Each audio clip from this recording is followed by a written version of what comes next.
യുദ്ധങ്ങൾ കെടുതി വിതയ്ക്കുന്നത് സാധാരണക്കാരുടെ ജീവിതങ്ങളിലാണ്. യുക്രൈനിലും ഗസയിലും യമനിലും ലെബനനിലും സിറിയയിലുമെല്ലാം ഒരേ കാഴ്ചകളാണ്. സ്ഥലങ്ങളും സമയവും മാറുന്നുവെന്ന് മാത്രം.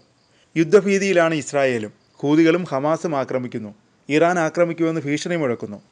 ചെറിയൊരു സൈറൻ കേൾക്കുമ്പോൾ പോലും പരിഭ്രാന്തരായി ജനം പരക്കം പായുന്നു. കഴിഞ്ഞ ദിവസം പുറത്തു വന്ന ഹൃദയഭേദകമായൊരു കാഴ്ചയായിരുന്നു ഇത്. മധ്യ ഗസയിലായിരുന്നു കഴിഞ്ഞ ദിവസം ഹൂതികൾ ആക്രമണം നടത്തിയത്. ആക്രമണ സൈറൻ മുഴങ്ങിയതോടെ ആളുകൾ പരക്കം പാഞ്ഞു. തിക്കിലും തിരക്കിലും പെട്ട് നിരവധി പേർക്ക് പരിക്കേൽക്കുകയും ചെയ്തു. യമനിൽ നിന്ന് തൊടുത്തുവിട്ട മിസൈലുകൾ പ്രതിരോധിച്ചതായി ഇസ്രായേൽ പ്രതിരോധ സേന വ്യക്തമാക്കി. ടെലവീവിലും ജെറുസലേമിലും മുന്നറിയിപ്പ് മുഴങ്ങിയതായി ഇസ്രായേൽ പോലീസ് അറിയിച്ചു. അതിനിടെ പാർലമെൻറ്റിൽ നിന്ന് ബോംബ് ഷെൽട്ടറിലേക്ക് പ്രധാനമന്ത്രി നെതന്യാഹുവും അഭയം തേടിയെന്നും മാധ്യമങ്ങൾ റിപ്പോർട്ട് ചെയ്തു. ഇതിൻ്റെ വീഡിയോയും പുറത്തു വന്നു.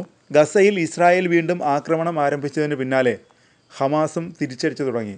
ഗസയിലെ സിവിലിയന്മാർക്കെതിരെ സയനിസ്റ്റ് ഭരണകൂടം നടത്തിയ ആക്രമണങ്ങൾക്ക് പ്രതികാരമായാണ് ആക്രമണമെന്ന് ഹമാസ് പ്രതിനിധികൾ അറിയിച്ചു. തെക്കൻ ഗസയിൽ നിന്ന് 3 മിസൈലുകൾ ഇസ്രായേലിൽ പതിച്ചതായി ഇസ്രായേൽ സൈന്യം സ്ഥിരീകരിച്ചു. ഒരു മിസൈൽ വ്യോമസേന തടഞ്ഞുവെന്നും മറ്റ് 2 തുറന്ന പ്രദേശങ്ങളിൽ വീണതായും സൈന്യം കൂട്ടിച്ചേർത്തു. ആക്രമണത്തിൽ ആർക്കും പരിക്കേറ്റിട്ടില്ലെന്നാണ് റിപ്പോർട്ട്. ഹമാസിന്റെ സൈനിക വിഭാഗമായ അൽ-ഖസാം ബ്രിഗേഡുകളാണ് ആക്രമണം നടത്തിയത്. ഈ ആഴ്ച ഗസയിൽ ഇസ്രായേൽ നടത്തിയ ആക്രമണങ്ങൾക്ക് പ്രതികാരമായി ടെലവീവിൽ ബോംബാക്രമണം നടത്തിയതായി ഹമാസ് പറഞ്ഞു. ജനുവരിയിൽ ഇസ്രായേൽ വെടിനിർത്തൽ കരാർ ലംഘിച്ചതിനു ശേഷം ഗസയിൽ നിന്നുള്ള ആദ്യത്തെ റോക്കറ്റ് ആക്രമണമാണിത്.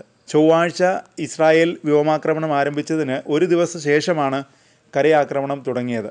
യമനിലെ ഹൂതികളും ഇസ്രായേലിനെതിരെ അതിനിടെ ആക്രമണം നടത്തി. ഗസയിൽ ഇസ്രായേൽ വീണ്ടും പോരാട്ടം ആരംഭിച്ചതിന് മറുപടിയായി ഇസ്രായേലിന് നേരെ ബാലിസ്റ്റിക് മിസൈലുകൾ പ്രയോഗിച്ചതായി ഇറാൻ പിന്തുണയുള്ള ഹൂതികൾ പറഞ്ഞു. വെടിനിർത്തൽ കരാർ ലംഘിച്ചതിന് ശേഷം ഹൂതികൾ നടത്തുന്ന 2ാമത്തെ ആക്രമണമാണിത്. എന്നാൽ മിസൈൽ ഇസ്രായേൽ സൈന്യം തകർത്തു. അതേസമയം ബുധനാഴ്ച ഇസ്രായേൽ പാർലമെൻറ്റായ നെസറ്റിന് പുറത്ത് ആയിരക്കണക്കിന് ആളുകൾ പ്രധാനമന്ത്രി ബെഞ്ചമിൻ നെതന്യാഹുവിനെതിരെ പ്രതിഷേധിച്ചു.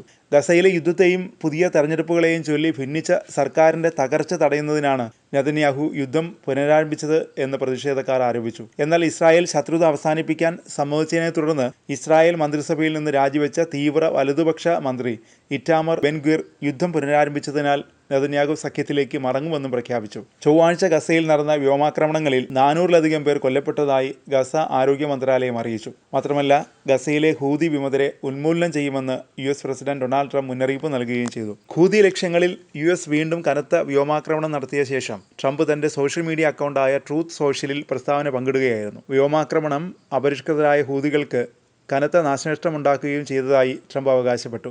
ആക്രമണം കൂടുതൽ ശക്തമാക്കുമെന്നും ട്രംപ് വ്യക്തമാക്കി.